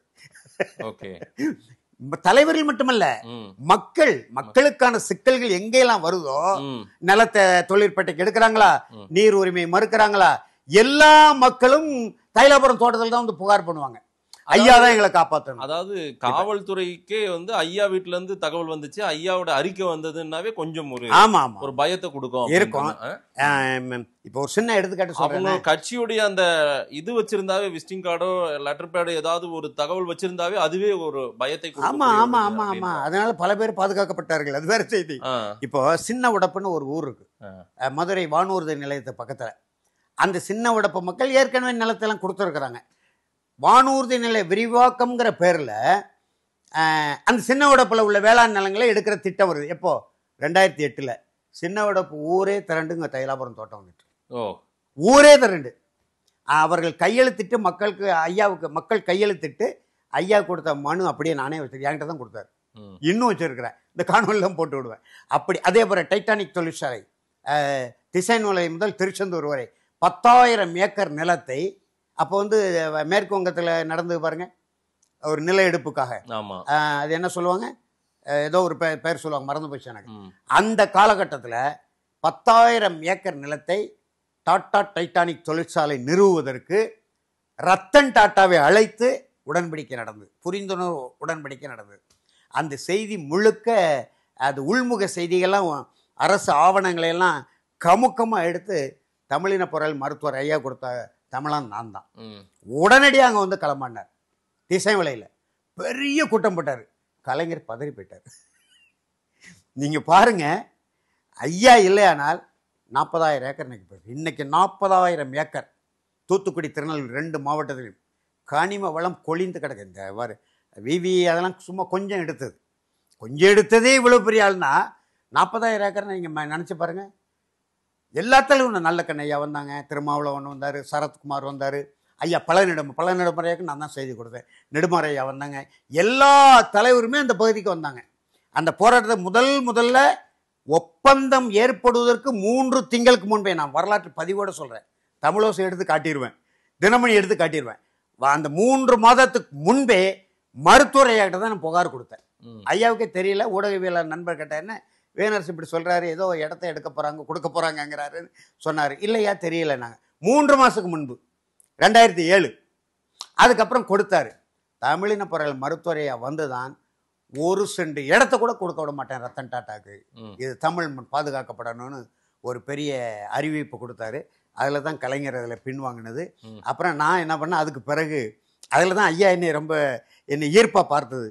நம்ம சந்தனக்கட்டு வீராங்கனை முத்துலட்சுமி வீரப்பன் முழங்குகிறாருன்னு பாளையங்கோட்டை திருநெல்வேலிபுரம் எழுதி போட்டு முத்துலட்சுமியை கூப்பிட்டு ஒரு பெரிய மாநாடு போட்டேன், தமிழ் மண் பாதுகாப்பு மாநாடுன்னு போட்டேன். அந்த மாநாட்டுக்கு அப்புறம் 10 நாள்ல ஒப்பந்தம் நிறுத்தி வைக்கப்பட்டது. சரி, நம்ம இப்போ எழுத்தாளர் தியாக இருக்காரு பாருங்க, தமிழ் தேச விடுதலைக்கு, அவர் வந்து பேசினார். முத்துலட்சுமி முகத்தை காட்டி மக்களை திரட்டி தியாகுவை பேச வச்சு. இப்போ நான் பேசினா வேனரசு என்ன பேசுவாருன்னு நமக்கு தெரியும், அவன் பாட்டில் போயிடுவான் நம்ம ஊர் மக்கள். அதனால முத்துலட்சுமி அம்மா அழைத்து மேடையில் உட்கார வச்சு, முத்துலட்சுமி அப்போ அந்த வீரப்பன் படுகொலை நடந்த காலகட்டம் இல்லையா, பெரும் கூட்டம் கூடி போச்சு. தியாக கருத்தாளர் 1 மணி நேரம் அருமையாக பேசினார். செய்தி அப்படியே முதலமைச்சருக்கு போச்சு. அதில் தான் அந்த ஒரு அரசுக்கும் உலகளாவிய ஒரு முதலாளி என்று சொல்லக்கூடிய ரத்தன் டாட்டாக்கும் இடையில் ஏற்பட்ட புரிந்துணர்வு ஒப்பந்தம் தமிழ்நாட்டு அரசியல் வரலாற்றிலே முதல் கிழித்து போட்டது அந்த போராட்டம் தான். நான் தொடங்கினா ஐயா முடிச்சு வச்சாங்க, முத்துலட்சுமி துணை நின்னாங்க. அப்படிப்பட்ட வலிமை ஐயாவுக்கு இருந்துச்சு. நிழல் அறிக்கையெல்லாம் இப்பவுமே அவங்க வந்து நிதிநிலை அறிக்கை, நிழல் நிதிநிலை அறிக்கை வருஷமெல்லாம் கொடுக்குறாங்க, அதெல்லாம் நம்ம பார்க்க முடிகிறது. ஒரு நிழல் அரசாங்கமே நடத்தியிருக்காரு தைலாபுரத்தில். ஆமா ஆமா, அதாவது அரசு நிதிநிலை அறிக்கை தாக்கல் செய்வதற்கு முன்பு பட்ஜெட், ஆமா, அதுக்கு முன்பு ஐயா கொடுப்பாரு. ஆமா, அதை இப்ப கலைஞர் காலத்துல ஐயா கொடுக்குற அந்த நிழல் நிதிநிலை அறிக்கையை எதிர்பார்த்து தான் அங்க உருவாக்குவாங்க. இப்போ ஒரு சின்ன உதாரணம் சொல்றேன், வேளாண்மை துறைக்கு தனி அமைச்சர் போட்டிருக்கோமா இல்லையா, ஐயாவுடைய கோரிக்கை தான் அது. வேளாண் துறைக்கு நீர்வளத்துறை வேற, நீர்வளத்துறை வேளாண்மை எல்லாம் சரி 4-5 கொடுத்துருவாங்க. ஆனா வேளாண் எம்ஆர்கே பன்னீர்செல்வம் வேளாண்மைக்கு மட்டும் தனி அமைச்சர் போடணும் என்ற கோரிக்கை 20 ஆண்டுகளுக்கு முன்பே தமிழின பொருள் மருத்துவர் ஐயா கோரிக்கை. 2004 இருந்து அந்த அறிக்கையெல்லாம் வெளியிட்டார். நீங்க ரெண்டையும் போட்டு ஒன்னா குழப்பாதீங்க, நீர்வளத்துறை தனியா பிரிச்சிருங்க, வேளாண்மை துறை தனியா பிரிச்சுங்க. அதுக்கப்புறம் போட்டாங்க. அதே போல வேளாண்மைக்கு தனி நிதிநிலை அறிக்கை இப்ப எம்ஆர்கே பன்னீர்செல்வம் போடுறாருல, இது எந்த காலத்துல உருவானது? அதுக்கு வழிகாட்டி தைலாபுரத்தில் இருக்கக்கூடிய நம்முடைய தமிழின போராளி மருத்துவர் ஐயா தான். அதான் ஒரு நிழல் அரசாங்கமே நடத்தியிருக்காருன்னு நான் சொன்னேன். ஆனாலும் ஏன் அந்த அதிகார பதவி, அதிகார ஆசை, சட்டமன்றத்துக்கோ நாடாளுமன்றத்துக்கோ போகணும், ஒரு ஆளுநர் ஆகணும், அந்த மாதிரி எதுவுமே இல்லை. ஐயா வந்து தொடக்கத்திலே இப்போ அண்மையில் கூட ஒரு தவறை உணர்ந்து அவரே ஏற்றுக்கொண்டார். தொடக்கத்திலே பாட்டாளி மக்கள் கட்சி, வன்னியர் சங்கத்திலிருந்து பாட்டாளி மக்கள் கட்சி தொடங்கின உடனே நானும் என்னை குடும்பத்தை சார்ந்த யாரோ இந்த கட்சியினுடைய அதிகார வரம்பத்துக்குள்ளே யாரும் வரமாட்டோம், நான் வழிகாட்டிய ஒருங்கிணைப்பாளராக இருப்பேன், அதாவது நிறுவனராக இருப்பேன், தலைவர் இன்னொருத்தர் இருப்பார், பொதுச் செயலாளர் வந்து பட்டியல் பிரிவு தமிழராக இருப்பார், பொருளாளர் வந்து சமய சிறுபான்மையினர் இஸ்லாமியர் குறித்தோரோ இருப்பாங்க, எல்லா சமுதாயத்துக்குமான கட்சியாக இதை கொண்டு வந்திருக்கிறோம், ஆனால் எங்கள் குடும்பத்திலேருந்து யாரும் அதிகாரத்துக்கு வரமாட்டோம்னு ஒரு சத்திய வாக்குமூலம் கொடுத்தாரு. அதை நான் மீறினேன்னு இப்போ அண்மையில் சொல்லியிருந்தேன். அந்த தவறை நான் செய்து விட்டேன். 35 வயதில் என்னுடைய மகனை நான் அமைச்சராக்கியது மிகப்பெரிய ஒரு வரலாற்று பிழைன்னு அதை மனம் நொந்து வருந்து சொல்லுகிறாருன்னா அந்த உள்ளத்தை நீங்கள் பாருங்கள். அந்த நெஞ்சம் என்ன பெற்ற பிள்ளைங்க, மற்றவர் இல்லை, கட்சியில் வந்து இடையில சேர்ந்தவர் இல்லை, ஐயாவால் பதவி பெற்றவர் இல்லை, இல்லையா, பெற்ற பிள்ளையை பற்றி அப்படி சொல்லும்போது இப்போ நமக்கே சங்கடமாக இருக்கும் இல்லையா. அது எப்படி வளர்த்துருப்பார் அன்புமணி ராமதாஸ் அவர்களை, எப்படி விளையாட விட்டுருப்பார், எப்படி படிக்க வச்சுருப்பார், எப்படி அவரை வந்து ஆளாக்கியிருப்பார். அப்புறம் அதிகாரம்னு வரும்போது ஆனால் ஒரு வாக்குறுதி நிறைவேற்றினார் ஐயா. அதிகாரம்னு வந்தால் தமிழ்நாட்டின் முதலமைச்சர் பதவி பாட்டாளி மக்கள் கட்சி, இப்போ கூட ஒரு 6 மாதத்துக்கு முன்னாடி ஒரு விவாதம் வந்து பாருங்க, பாட்டாளி மக்கள் கட்சி அந்த கருத்தை ஏற்கிறது, திருமாவளவன் கருத்தை பட்டியல் பிரிவு தமிழன் எங்கள்கிட்ட அன்புமணியே ஒத்துக்கிட்டார. பாட்டாளி மக்கள் கட்சியிடம் ஆட்சி அதிகாரம் கிடைக்குமானால் முதலமைச்சர் பட்டியல் பிரிவு தமிழன் அப்படின்னு சொன்னாரா இல்லையா. அது ஐயா அந்த காலத்திலே சொன்னாரு. அந்த வாய்ப்பு வரும்போது தலித் எழில்மலையை தான் ஆக்கினார். எத்தனையோ தியாகிகள் இருக்காங்க அந்த சமூக நீதி போராட்டத்தில், உயிர் கொடை கொடுத்தவர்கள், சொத்தை இழந்தவர்கள், வழக்கை சந்தித்தவர்கள், மனநிலை பாதிக்கப்பட்டு, அப்படி எவ்வளவோ தியாகிகள் இருக்கிறாங்க, அளவிட முடியாத அளவுக்கு இருக்கிறாங்க வன்னியர் குல தமிழர்கிட்ட. ஆனால் அந்த அமைச்சர் பதவி அதிகாரம்னு வரும்போது முதல்ல தலித் எழில்மலையை ஒரு செடியை கூட பிடிங்கி போட்டிருக்க மாட்டார். அந்த 7 நாள் சாலை மாரி இல்லை, ஒரு செடியை கூட பிடிங்கி போட்டிருக்க மாட்டார். அவர் எங்கே இருந்தார், ஆனால் கட்சி பொதுச் செயலாளராக நியமிக்கப்பட்டார். அதிகாரம் வரும்போது முதல் அமைச்சர் அவர் தானே. 2வது வாய்ப்பு யார் கொடுத்தாரு, பொன்னுசாமி. இப்போ அதிமுகவில் இருக்கார் அவர், எனக்கு நெருங்கிய தொடர்பாளர் தான். 2வது வாய்ப்பும் ஒரு பட்டியல் பிரிவு தமிழனுக்கு தான் கொடுத்தாரு. அண்ணன் ஜான் பாண்டியன் கட்சியில் சேர்ந்த உடனே அவருக்கு இளைஞரணி தலைவர் பதவி கொடுத்தாரு. அவருக்கு பிறகுதான் அன்புமணி ராமதாஸ். அது மட்டுமல்ல, திண்டிவனத்தில் நடந்த ஒரு கூட்டத்தில் அப்பொழுது நீல வண்ணம் வந்து இப்படி குறுக்க இருக்கும், மஞ்சள் சிவப்பு இப்படி இருக்கும் அந்த பாட்டாளி மக்கள் கொடி. அண்ணன் ஜான் பாண்டியன் தான் அந்த கூட்டத்தில் பேசுகிறாரு. நீல வண்ணம் என்பது அண்ணல் அம்பேத்கர் அவர்களால் உருவாக்கப்பட்ட ஒரு அடையாளம். அந்த வண்ணம் எல்லாருமே அதை ஒரு ஓரமாக தான் வச்சுருக்காங்க, ஐயா நீங்களும் ஓரமாக தான் வச்சுருக்கீங்கன்னு பேசும்போது, நிறுத்துங்க ஜான் பாண்டியன் அப்படின்னு சொல்லிட்டு ஐயாவே எழுந்து நீல வண்ணத்தை நேராக மேலே போடு, புரியுதா உங்களுக்கு, நீல வண்ணம் முதல் வண்ணமாக இருக்கட்டும், 2வது வண்ணம் மஞ்சளாக இருக்கட்டும், 3வது வண்ணம் சிவப்பாக இருக்கட்டும் என்று அந்த கொடியை உடனடியாக அண்ணன் ஜான் பாண்டியன் கோரிக்கை ஏற்று உடனடியாக மாற்றுறார். அப்போ எவ்வளோ பெரிய ஜனநாயகவாதி இல்லையா. அதே உருவாக்கியாச்சு ஜான் பாண்டியன், அது ஒரு பக்கத்தில் இருக்கட்டும் என்று சொல்லியிருந்தா இன்னும் செய்ய முடியும். எனக்கு கட்சி இவர் தொடங்கின கட்சி, அதனால ஒரு பெரிய ஜனநாயகவாதியாகவும் ஐயா இருப்பார். ஏற்கனவே எளிய மக்களோடு அவருக்கு உள்ள இணக்கம் நம்ம பதிவு செஞ்சுருக்கிறோம். அந்த மாதிரி நிறைய நிகழ்வுகள் உண்டு. அது இப்போ இந்த நெருக்கடியான சூழ்நிலை தான் நமக்கெல்லாம் ஒரு பெரிய வருத்தத்தை. நான் கட்சியிலேருந்து விலகி போயிட்டேன், நீண்ட நாள் தொடர்பில் இல்லை.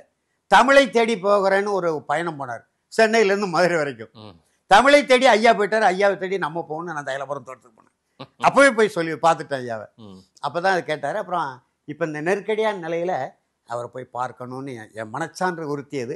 அதே மாதிரி தைலாபுரத்தில் எனக்கு நெருக்கமான இருப்பாங்களே, நீங்கள் வாங்க ஐயா வந்து ஒரு முறை சந்திங்க. நாங்கள் ஒரு துன்பப்படுகிற காலகட்டத்தில் தான் நல்ல தோழனுக்கு அடையாளமாக தோள் கொடுத்து சொன்னேன் இல்லையா. பெரிய அளவில் ஆரவாரமாக இருந்தால் நம்ம பார்க்காம போகலாம். இப்போ நெருக்கடியான காலகட்டத்தில் நாங்கள்லாம் ஏற்கனவே பாமகவில் இருந்தவர்கள். நான் 89 பாட்டாளி மக்கள் தொடக்கத்திலிருந்து தமிழர் தேசிய இயக்கணும் தஞ்சாவூரில் ஐயா பல நெடுமாறேன். ஆனாலும் பாமகவுடைய தீவிர அது குடிதாங்கிக்கெல்லாம் போயிருக்கேன்ல. அதான் அந்த குடிதாங்கி சம்பவம் நீங்களே சொல்றீங்க. அந்த குடிதாங்கின்ற சம்பவம் என்ன நடந்தது? அது அவருக்கு தமிழ் குடிதாங்கின்ற பட்டத்தை திருமாவளவன் கொடுத்தார். அதை சொல்ல முடியுமா உங்களுக்கு? நினைவு இல்ல, இருக்கா? நான் கொடிதாங்கி நான் போனேன். அந்த சம்பவம் நடக்கும்போது ஐயா வரும்போது நாங்க அப்ப புரட்சிகர சிந்தனையில இருப்போம். சரி. தமிழர் தேசிய அந்த மாதிரி ஒரு இழப்பு நடக்கும்போது நீங்க அங்க ஆமா, இருந்தீங்களா? அதாவது ஒரு 3 நாட்களா ஆ. ஒரு பட்டியல் பிரிவு தமிழர் வெளிப்படையா சொல்லுமே, பரையர் சமுதாயத்தை சேர்ந்த ஒரு முதியவர் இறந்து போயிட்டாரு. சரி. வன்னியர்கள் மறிச்சிட்டாங்க, எங்க ஊருக்குள்ள கூடி போக கூடாதுன்னு. ஏற்கனவே அப்படிதான் போயிருக்காங்க. ஆ. அது அவர்களுக்குள்ள ஏதோ ஒரு பிணக்கு வந்த உடனே ஆ. வழி கிடையாதுன்னு மறிச்சிட்டாங்க. கும்பகோணம் கிட்ட. ஆமா, குடிதாங்கிங்கிற ஊர்ல. ம். அப்புறம் 3 நாட்கள கிடக்கு, ம். வேற வழி இல்லாம 3 நாள் 3 நாளாவே பாடி எடுக்க முடியல. எடுக்க முடியல. ம். நம்ம இப்பதான் அந்த குளிர் ரொட்டி பெட்டி எல்லாம் வந்தது. அப்ப அதெல்லாம் கிடையாது. கிடையாது. அப்படியே இருந்தா கூட ஏழை மக்களுக்கு அது எட்டாது. ஆமா. அப்படி இருக்கும்போது 3 நாளா இருந்தா எவ்வளவு பெரிய சிக்கலா.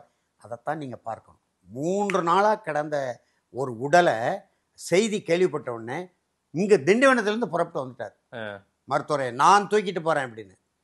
எத்தனை அருவா வச்சிருக்கான்னு பார்த்துருவோம், எத்தனை வெடிகுண்டு வச்சிருக்கான் பார்த்துக்கிடும், முதல்ல நான் மரணம் அடைகிறேன், அவனை தூக்கிட்டு போறேன் அப்படின்ட்டு 3 நாளாக ஒரு மருத்துவர் இவர். அவருக்கு தெரியும் 3 நாளாக ஒரு உடலில் எந்த அளவுக்கு மாற்றம் ஏற்பட்டிருக்கும், துர்நாற்ற. அதை பொருட்படுத்தாம பாடையை கட்டு தூக்கம்னு தூக்கிட்டு போனார். அப்போ நாங்களாம் போனோம், வாரான்னு தெரிஞ்சுக்கிட்டு போயிட்டோம். தஞ்சாவூர் பக்கம் தானே, ஒரு வேன் எடுத்துக்கிட்டு போயிட்டோம். அப்போல்லாம் இந்த புரட்சிகர ஆற்றல்கள் நிறைய இருப்பாங்க. எல்லாரும் சேர்ந்து போனோம், அதை பார்த்தோம். யாரும் மறிக்கல, விலகிட்டாங்க, எல்லாம் விலகிட்டாங்க. பாதுகாப்பும் வலிமையாக போடப்பட்டிருந்தது. தோளில் தூக்கி வச்சு அந்த தெருவை கடக்கிறது வரைக்கும் சுமந்து கொண்டு போனார். எவ்வளவு பெரிய சாதனை அது இல்லையா? அதற்காகத்தான் தமிழ் குடிதாங்கின்னு என் தம்பி அவருக்கு பட்டம் கொடுத்தாரு. இன்னொரு நிகழ்வு நாங்கள் நேரில் சொல்கிறேன் ஐயாட்ட. ஐயா நிகழ்வை தென் மாவட்ட கலவரங்கள் கொடியங்குளம், அப்போதானே மருத்துவர் ஐயா கிருஷ்ணசாமி உள்ள வராரு. தேவேந்திரகுல வேளாளர் கூட்டமைப்பு, புதிய தமிழும் கிடையாது, உள்ள வராரு. அந்த நேரத்தில் அந்த கொடியங்குளத்துக்கு முதல் போன தலைவர் தமிழின போராளி மருத்துவர் தென்கலம் கணபதினு ஒருத்தர் இருந்தார். தென்கலத்தை அந்த கணபதியோட அண்ணன் பொதுச் செயலாளர் பின்னால் வந்தார் பாட்டாளி மக்கள் கட்சிக்கு.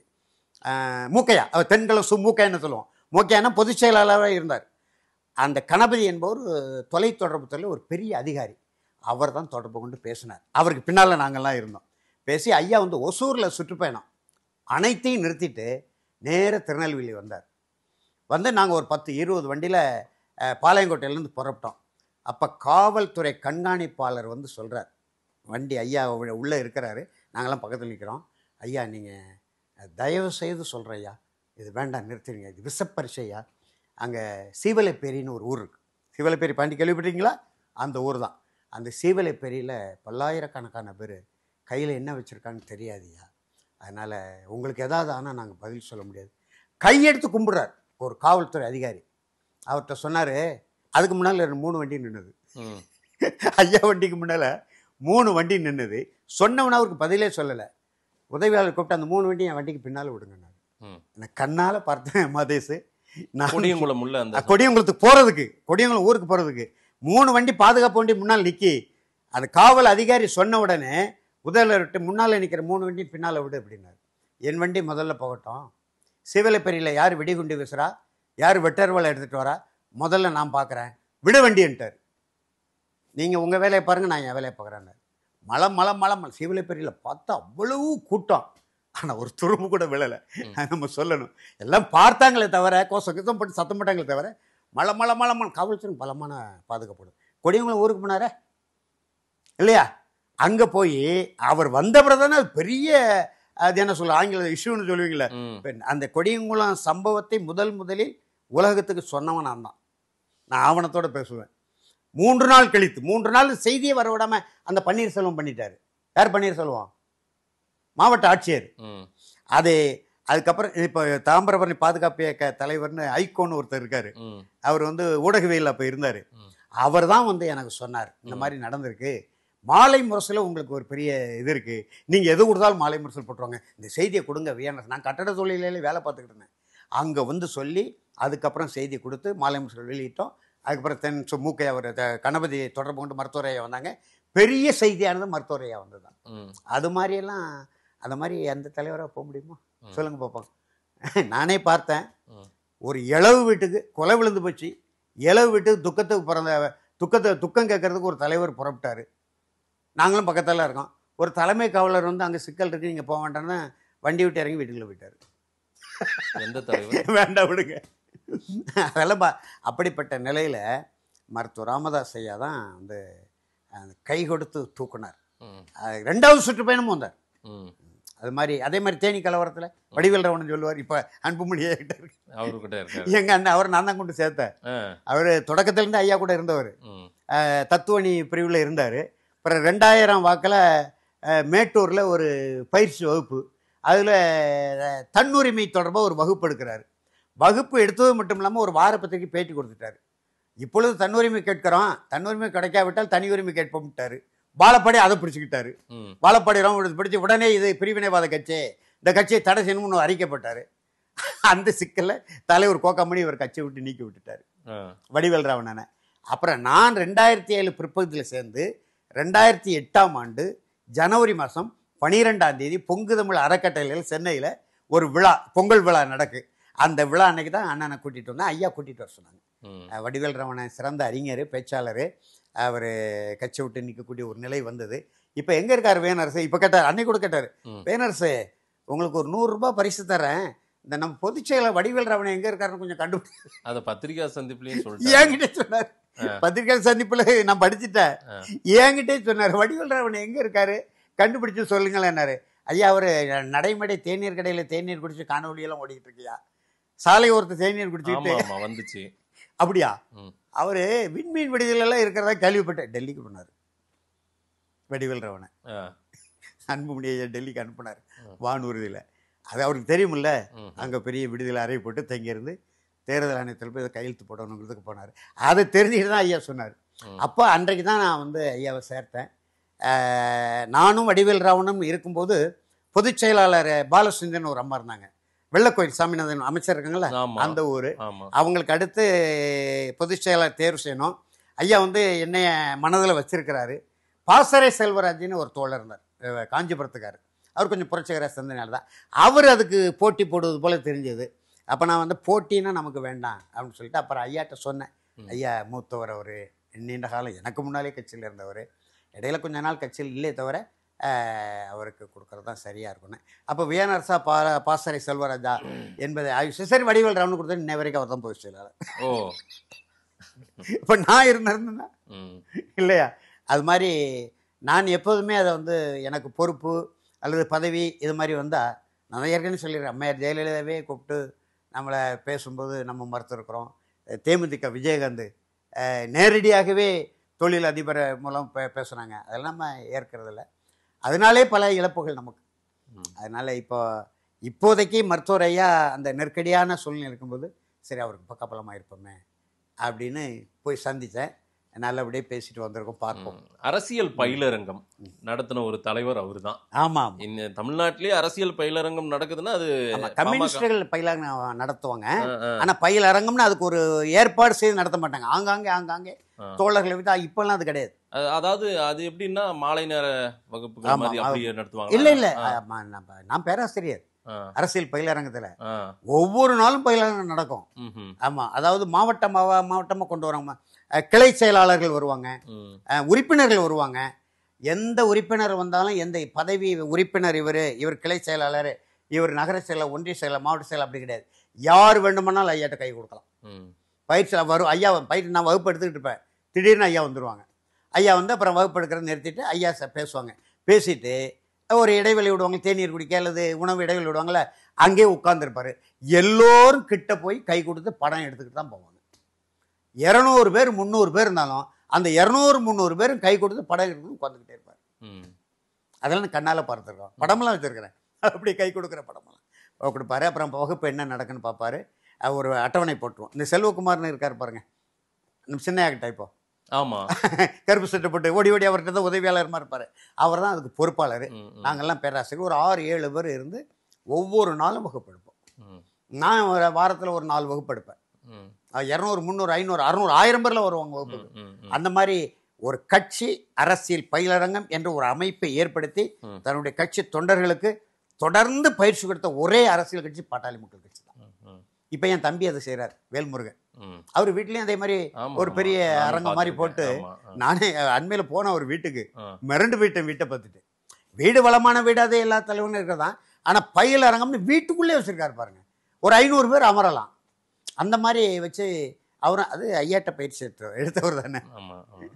வேல்முருகன் அங்கே இருக்கும்போது ஐயாவுக்கு செல்ல பிள்ளை மாதிரி இருந்தார். அதாவது நாங்கெல்லாம் செய்தியாகத்தான் சில விஷயங்களை படித்தோம். அதையெல்லாம் நீங்க அங்க பக்கத்திலே இருந்து பார்த்தது. 8 ஆண்டுகள் 8 ஆண்டுகள் இணக்கமா இருந்து திடீர்னு பார்த்தா ஐயா நடைபெற்றுக்கு எங்க தோட்டத்துக்கு வந்துடுவார், பயிலர் வந்து வந்துடுவார். நாங்கள் ஐயா வருது தெரியாமல் இருப்போம், ஐயா வந்துட்டான்னு திருப்பி ஓடி வருவோம், அப்புறம் கூடவே நடப்போம். இல்லை, அந்த ரசனையோடு அதே போல ரசிக்கும் விதத்துல நீங்க சில விஷயங்கள் சொன்னீங்க. இன்னைக்கு ஆனால் 87 வயசுல கொஞ்சம் ஆதங்கமும் வருத்தத்தோட இருக்காரு. அதை பார்க்கும்போது எப்படி இருக்கு சுவை? அதுதான் நமக்கு ரத்த கண்ணீர் வர்ற போல இருக்கு. சுவைக்கிறது என்பதை விட உணர்ச்சி பூர்வமா நம்ம அதை பார்க்கணும் நடவடிக்கை எல்லாம். ஆனா இன்னைக்கு அவருடைய வருத்தமும் அது அவர் உள்ள போயிட்டு வெளியே வரும்போது நமக்கு நெஞ்சு வலிக்குது. அவருடைய அந்த நிலையை பார்க்கும்போது எவ்வளவு பெரிய மனிதர் அவர் இல்லையா? இன்னும் சொல்ல வேண்டுமானால் பெருந்தலைவர் காமராஜருக்கு அடுத்து காமராஜருக்கு நிகராக வர வேண்டிய ஒரே தலைவர் தமிழின போராளி மருத்துவர் ஐயா தான். அந்த அளவுக்கு எல்லா மக்களாலும் நேசிக்கப்பட்டவர். இன்னும் சொல்லப்போனால் குக்கிராமங்களில் போய் ஒடுக்கப்பட்டு அடக்கப்பட்டு உரிமை மறுக்கப்பட்டு கிடக்கிற மக்கள்கிட்ட போய் கை கொடுத்தார். பார்த்தீங்களா? கை கொடுத்து அவங்கள தூக்குனார் இல்லையா? 2006 2011 வரைக்கும் திராவிட முன்னேற்ற கழக ஆட்சியில் இன்றைக்கு நம்ம அந்த பரந்தூர் வானூர்தி நிலையம், இப்போ எங்கள் ஊரில் வெம்பூரில் 2700 தூத்துக்குடி மாவட்டம், தூத்துக்குடி விருதுநகர் மாவட்டம் சந்திக்கிற இடத்துல, ராமநாதபுரம் 3 மாவட்டம் சந்திக்கிற இடத்துல 2700 ஏக்கர் எடுக்கிறாங்க நிலம் தொழிற்பேட்டைக்காக. வெம்பூர் செம்பரி ஆடுனியே தமிழ்நாடு அரசால் விருது பெற்ற ஆடு அங்கே இருக்குது. ஒரு தனி வகையானது ரகம்னு சொல்ல முடியா உணவுக்காக. அந்த ஆடை கிட்டத்தட்ட 10,000 ஆடு இருக்கு. 300 குடும்பங்கள் அங்கே இருக்கிறாங்க. இப்போ அது மாதிரியான சிக்கல்கள், நிலத்தை எடுக்கிறது, டைட்டானிக் தொழிற்சாலை, பரந்தூர் வானூர்தி நிலையம், இது மாதிரியான சிக்கல்கள் வரும்போது மின் நிலையத்துக்கு வேளாண்மை நிலத்தை எடுக்கிறதெல்லாம் இப்படியான இயற்கைக்கு மாறாக வேளாண்மை தொழிலுக்கு எதிராக எந்த நடவடிக்கைகள் எடுத்தாலும் 2006 2011 வரை பல திட்டங்களை முடக்கப்பட்டவர் ஐயா மருத்துவர் ஐயா. அறிக்கை விடுவார், தேவையான போராடுவார், கலைஞர் கை விட்டுருவார். அதுக்கு நிறைய வரலாறு அதெல்லாம் இருக்குது. அந்த மாதிரி ஆனால் அது மாதிரி போராடுற தலைவர் இல்லை. இப்போ என் தம்பி சீமான் சொல்கிறாரு, நான் இருக்க வரைக்கும் பரந்தூரை விட்டுருவேன் நான். இன்றைக்கி பாருங்கள், நாளிதழில் 1 ஏக்கருக்கு 3 கோடி வரையும் கொடுக்குறாங்க இல்லையா? மக்கள் போராடி கொண்டிருக்கிறாங்க. கிட்டத்தட்ட 1000 வேகமாக எடுத்துட்டு இருக்காங்க. 1000 நாட்களுக்கு மேலே போராடுறாங்க. ஆமாம் ஆமாம். அப்போ அந்த மதுரையில் ஒரு தொழிற்சாலை வந்து பாருங்கள், மக்கள்லாம் போய் டங்ஸ்டனா, அதை எப்படி கைவிட்டீங்க? அது ஒன்றிய அரசு. ஒன்றிய அரசு செய்தால் அதுக்கு அந்த மக்களுக்கு ஆதரவாக தமிழக அரசு செய்யுது. இப்போ தமிழக அரசே எடுத்து இடத்த கொடுக்கும்போது ஏன் இந்த சிக்கல்? அது இடமா இல்லை. இப்போ அன்புமணியே ஒரு மாற்று இடம் சொன்னார, பரந்தூருக்கு பதிலாக மருத்துவர் அன்புமணி ஐயா இன்னொரு இடத்த சொன்னார். எனக்கு அந்த இடம் மறந்து போச்சு, அந்த இடத்துல கட்டுங்க. உங்களுக்கு ஒரு மாற்று இடம் கொடுக்குறாங்க இல்லையா? நம்ம தம்பி சீமான் கூட சொன்னார், மீனம்பாக்கம் வானூர்தி நிலையத்தை விரிவாக்கம் பண்ணுங்க. இடமா இல்லை. வேளாண்மை ஏன் இடத்தை ஏன் எடுக்கணும்? நூற்றுக்கணக்கான நீர்நிலைகளை ஏன் அழிக்கணும்? இப்போ ஐயா மட்டும் அந்த 2006 2011 காலகட்டத்தில் இருந்த அந்த உடல் வலிமையோடு இருந்தால் இந்நேரம் திட்டம் கைவிடப்பட்டிருக்கும். நான் சுருக்கமாக சொல்கிறேன். தமிழின போராளி மருத்துவர் ஐயா மட்டும் களமாடக்கூடிய நிலையில் இருந்தார், மக்கள்கிட்ட இறங்கி போராடக்கூடிய நிலையில் இருந்தார்னா பரந்தூர் வானூர்தி நிலை திட்டம் இதுக்குள்ளே கைவிடப்பட்டிருக்கும், அரசால் அறிவிக்கப்பட்டிருக்கும். இப்போ அன்புமணியை தான் பார்க்கணும், இல்லைன்னா தம்பி வேல்முருகன் பார்க்கணும், இல்லைன்னா என் தம்பி நான் இருக்க வரைக்கும் வரவிட மாட்டேன்னாரு. இன்றைக்கி 4 இதழில் பார்க்குறேன். உங்களுக்கு தெரியுமா, அங்கே உள்ள சிலரை கேட்டேன், கூடுதலான விலை கொடுக்கும்போது நிலத்தை கொடுக்கறதுக்கு மக்களே அநியமாக இருக்கும். அந்த மாதிரி சூழ்நிலை உருவாகும். அப்போ என்ன செய்ய முடியும்? அப்போ தமிழின போராளி மருத்துவரே இன்னைக்கு தேவைப்படுது இல்லையா? அப்படி அதை நம்ம பார்க்கணும். நிறைய விஷயங்கள் ஐயா ராமதாஸ் அவர்கள் குறித்து நீங்கள் பேசுனது. அண்ணன் சீமானும் போய் பார்க்குறேன்னு சொல்லியிருக்காரு ஐயாவை பார்த்துட்டு. ஆமாம், இப்போ கட்சி அப்படின்னு பார்த்தாலே முதல்ல பார்த்தவன் நான் தான். இப்போ குருமூர்த்தி பார்த்தது, துரைசாமி பார்த்ததெல்லாம் வேற. ஒரு அரசியல் கட்சி, அதுலேயும் பாமகலேருந்து விலைக்கு பண்ணி இவர் தம்பி பார்த்தாங்க, நம்ம வேல்முருகன் அண்ணன், அவங்க போய் பார்த்தாங்க. ஆனால் அது உறவு இருக்குது, குடும்ப உறவு இருக்குது. தைலாபுர தோட்டத்து பிள்ளைகள், வேல்முருகனாக இருக்கட்டும், திருமால் வேலவனாக இருக்கட்டும், தைலாபுர தோட்டத்து பிள்ளைகள். தம்பி வேல்முருகன் என்கிட்ட சொன்னார், நம்ம ஐயா திடீர்னு பார்க்கணுன்னு சொல்லிட்டாங்க, அதனால் நான் அண்ணன் அனுப்பினேன் அப்படின்னாரு. அதுக்கடுத்து நான் தான் போய் பார்த்தேன். தம்பி சீமான் இதற்குள்ளே பார்த்துருக்கணும். இதற்குள்ள அவர் 2 பேரையுமே பார்க்கணும்னு சொல்றாரு. அது வரவேற்கத்தகுந்த கருத்து. திருமாவளவன் ராமதாஸ் அவர்கள் சந்திப்பு ஏதோ நடந்ததாகவும் அது சொல்றாங்க. சொல்றாங்க. ரகசிய அது சந்திப்பு நடந்ததா? அது உண்மை போல எனக்கு தெரியல. சரி. நான் நேற்று தைலபுரம் தோட்டத்தில் தான் இருந்தேன். பகல் முழுவதும் அங்கே தான் இருந்தேன். நான் விசாரிக்காம இருப்பேனா? அப்படி இல்லைன்னாரு. ஆனா தமிழின பரவல் மருத்துவர் ஐயாவை பற்றி நல்ல கருத்தை தம்பி தொல் திருமாவளவன் அண்மையில் வெளிப்படுத்தினார். ஆமா. இந்த செய்தி ஐயா கிட்ட நானே பேசுறேன். இல்ல அதுக்கு தான் அன்புமணி வந்து திடீர் பாசம் என்ன திருமாவளவனுக்கு வந்து ஐயா ராமதாஸ் மீது இருக்கு அப்படின்னு பேசி விமர்சனம். அதாவது அரசியல் அடிப்படையில் எதிர் முகாமில் இருக்கிறாங்க. நான் சொன்னேன் இல்லையா, துன்பப்படும் போது துணைன்னு இருக்கிறவன் தான் நல்ல தோழன்னு அடையாளம்னு. தொல் திருமாவளவன் தொல்குடி தமிழர் தானே, மருத்துவர் ஐயாவோட கைகோர்த்து நின்றவர் தானே. உங்களுக்கு தெரியுமா தம்பி, 50வது ஆண்டு பிறந்தநாள் விழா திருமாவளவனுக்கு ஐயாக்கிட்டேருந்து ஒரு வாழ்த்து பெறணும் அப்படின்னு விரும்புகிறாங்க. திருமாவளவனே முயற்சி பண்ணுறாரு, வாழ்த்து பெற முடியலை. தம்பி தொல் திருமாவளவன் தொடர்பு கொண்ட ஒரே தமிழன் நான் தான். வாழ்த்து மட்டும் நான் வச்சுருக்கேன் ஐயா கையெழுத்து போட்டு. ஐயாட்ட இருந்து எனக்கு ஒரு வாழ்த்து, ஒரு மலர் வெளியிடுறதுக்கு வன்னியரசிட்ட வேணா கேளுங்க, ஒரு மலர் வெளியிடுறதுக்குண்ணே என்கிட்ட தான் தொடர்பு கொண்டாங்க. அண்ணன்ட்ட கேளுங்க, சொல்லுங்கள், அண்ணன் வாங்கி கொடுத்துட்றேன் அப்படின்னு. என்கிட்ட திருமாவளவன் தொடர்பு கொண்டு என்கிட்ட பேசின 4வது நாள் ஐயாட்ட நான் கையெழுத்து வாங்கினேன். அப்போ அந்த வாழ்த்து மடலை ஐயா படித்து பாருங்க அப்படின்னு படித்து பார்த்தாரு. ஐயா திருத்தம் பிறந்தால் கொடுங்க ஐயா, நான் திருத்தி போட்டுக்கிறேன்னாரு. இப்படி என்னை பார்த்தாரு. ஒரு புள்ளியை கூட திருத்தக்கூடாது. என்ன அவ்வளோ பொருத்தமாக எப்படி எழுதுனீங்க? நான் எழுதுன போல. என்ன எழுதுனீங்க? வாழ்த்து மடல். அதாவது முதல் திருமாவளவன் யார் என்று தேடிக்கொண்டிருக்கிறாரு. ஏபி வள்ளிநாயகம்னு ஒருத்தர் பாட்டாளி மக்கள் கட்சியில் தத்துவணியில் இருந்தார். வள்ளிநாயகம் ஓவிய கணவர், என் தோழர் அவர். ஓவியெல்லாம் அது 10ஆம் வகுப்பு படிக்கும்போது என் வீட்டுக்கு வந்திருக்காங்க. உங்களுக்கு வியப்பா இருக்கும். ஓவியா அவங்க அம்மா கண்மணி தமிழரசன் மிகப்பெரிய பேச்சாளர். ஓவியா தங்கை 2 பேரும் நினைக்க, அக்கால் தங்கை 2 பேரும் பாவடை சட்டை போட்டுக்கிட்டு இருக்கும்போது என் ஊரில் கண்மணி தமிழரசனை வச்சு கூட்டம் போட்டேன், பகுத்தறிவாளர் கூட்டம். அப்போ என் வீட்டில் தான் இரவு உணவு, மின்விளக்கு கூட கிடையாது. அப்போ வள்ளிநாயகம் எப்படி என் தொடர்பில் இருப்பார்ப்பாங்க? தமிழா பாண்டியனுடைய நண்பர். ஆமா ஆமா, வள்ளிநாயகம் நானும் தென் மாவட்டங்களில் பேசாத ஊர் கிடையாது. அப்படி 2 பேரும் ஒன்னாவே. வடிவேல் தமிழ பாண்டியன் நெருங்கிய நண்பர். பேசுறதும் பாக்குறேன், உங்ககிட்ட கொடுத்துருக்காரு பாத்துருக்க. அண்ணன் வடிவேல் ராவணன் வருவாரு, வள்ளிநாயகம் வடிவேல் ராவணன் அங்கதான் போவோம். அப்படி ஏபி வள்ளிநாயகத்திட்ட ஐயா கேட்டுக்கிட்டே இருந்திருக்காரு மதுரையில. யாரு இந்த திருமாவளவன், திருமாவளவன் யாரு, அந்த தம்பியை பார்க்கணுமே. அவங்க வீட்டு கிரக பிரவேசத்துல சந்திச்சாங்க. சரியா, மிகச்சரியா. திருமாவளவன் இவரு பேட்டியில சொல்லி அந்த சந்திப்பு இருக்கு இல்லையா. அதாவது திருமாவளவனை பார்க்க ஆசைப்பட்டது ஐயா ராமதாஸ். திருமாவளவன் அப்பெல்லாம் திருமாவளவன் நீலவனத்துல ஒரு சோரட்டை அடிச்சு ஒட்டுவாங்க. அந்த நேரத்துல அவருக்கு ஒரு பெரிய நெருக்கடியான நிலை உருவாச்சு 90 காலகட்டத்துல. ஐயா பல நெடுமரம் தான் அதை சரி பண்ணி கொடுத்தார். நான் சொல்லி ஐயா ஏற்கனவே நடவடிக்கை எடுத்தாங்க, நானும் அதுல கொடுத்தேன். சந்திப்பப்ப நீங்களும் இருந்தீங்களா? இவரு திருமாவளவன் இல்ல நான் இல்ல, செய்தி தெரியும்ல. அப்போ வீட்டு பால் காய்ப்பு, வீட்டு திறப்புல அப்போ வந்து சொல்லும் போது, ஐயா நீங்கள் நீண்ட காலம் தேடி கொண்டிருந்த திருமாவளவன் இதோ உங்கள் அருகில் இருக்காருன்னு ஐயா அதுக்கப்புறம் தான் கை கொடுத்தாரு. அப்புறம் ஐயா பேசும்போது சொன்னார், இன்றைக்கு தம்பி திருமாவளவனோடு கை கோர்த்திருக்கிறேன். இன்றைக்கு இணைந்த 2 கைகளையும் இனி எந்த காலத்திலும் எவராலும் பிரிக்க முடியாத அளவுக்கு நாங்கள் கை கோர்த்து நிற்போம்னார். அந்த சொல்ல அந்த வாழ்த்துல பயன்படுத்தியிருந்தேன். அதாவது அப்போ தலித் பேந்தர்ஸ் ஆஃப் இந்தியா. ஆமா ஆமா, அதாவது தலித் பேந்தர். அப்புறம் தான் விடுதலை புலிகள் அந்த பெயரை அப்போ நெருக்கமாக இருந்தார். தலைவர்லாம் பார்க்க வருவார், நாங்களும் போவோம் அடையாரில் இந்திரா நகரில். அதுக்கப்புறம் தான் அவர் நம்ம அந்த தலித் பேந்தருடைய அமைப்பு தலைவர் வழக்கறிஞர் மலைச்சாமி எனக்கு வேண்டியவர் தான். மலைச்சாமி அந்த மாதிரி ஒரு 4-5 சமுதாய தலைவர் இருந்தாங்க. அவர் கூட தான் இவர் போய் பேசுவார். மலைச்சாமி தான் இவரை அறிமுகப்படுத்தியது. அவர் தேவேந்திர உள்ள வேளாளர்.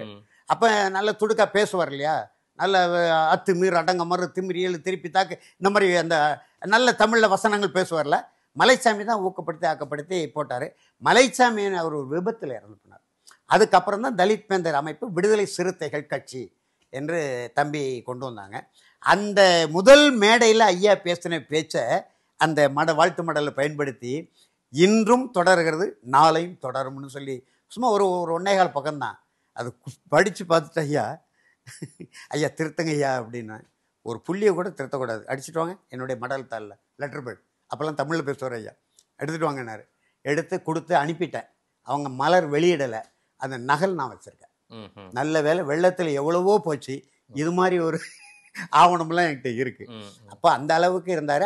அதனால ஒரு ஒரு கட்சி, ஒரு தலைவர், ஒரு நெருக்கடி, ஒரு துன்பம் வரும்போது அந்த தமிழ் உணர்வோடு தமிழ் பாதுகாப்பு இயக்கத்தில் ஐயா வந்தார்ல, தொல் திருமாவளவன் தலைமை ஏற்று வந்து கையை பிடிச்சார்ல.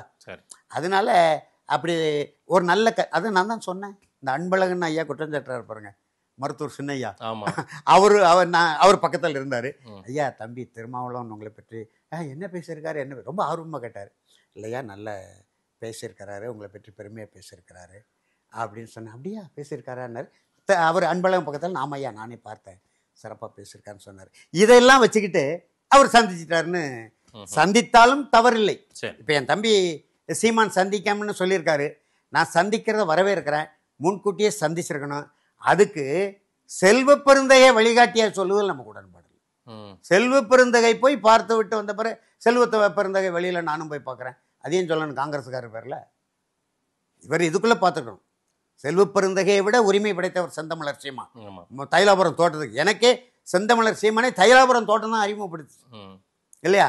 அப்ப இதற்குள்ள அவர் தம்பி போய் பார்த்துருக்கணும். பொங்கு தமிழ் அறக்கட்டளை. ஆமா, பொங்கு தமிழ் அறக்கட்டளை இங்க தீநகர்லாம் அலுவலகம் இருந்துச்சு. அப்ப அதுலதான் எல்லாரும் அறிவுமதி சீமான் எல்லாருமே அங்கதான் வருவாங்க. எல்லாரும் அங்கதான் சங்கமமாகும். அப்படி எல்லா தமிழர்களாலும் ஏற்கப்பட்ட ஒரு தலைவரா தமிழின போராளி மருத்துவர், கலைத்துறையா இருக்கட்டும் அல்லது எந்த தொழில் துறையா இருக்கட்டும் எல்லாருமே வருவாங்க, ஊடகத்துறையா இருக்கு எல்லாருமே வருவாங்க. அப்படிப்பட்ட நிலையை தம்பி இதற்குள்ள போய் பார்த்துருக்கணும்.